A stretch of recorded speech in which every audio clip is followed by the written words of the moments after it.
शर्मा नावाची महिला आमच्या पोलीस स्टेशनला आली आणि तिने तिच्यावरती एका लॉजवरती बलात्कार झाल्याची माहिती दिली नोकरीच्या आमिषानातून।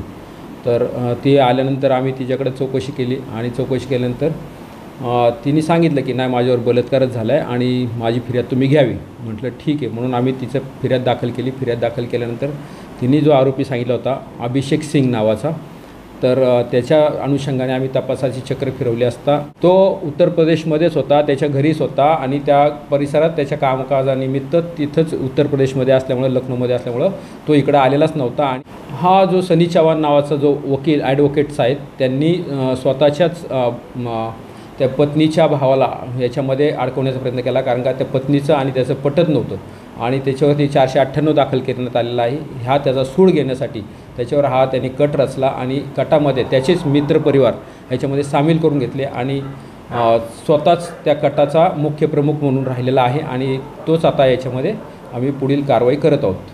फरार असले तरी हे नाही, परंतु त्यातला जो मुख्य त्यांनी सांगितलं होतं अभिषेक सिंगच्या नावावरती जो भावेश नावाचा आरोपी होता तोतलानी, तो अरेस्ट केलेला आहे। जो तो लखनौ या ठिकाणी गेला होता त्याला देखील अरेस्ट केलेला आहे। आता हे देखील आम्ही पुराव्यानिशी यांना देखील अटकच करत आहोत। पळून पुढे जाणार आहेत, अटक तर होणारच आहे त्यांना।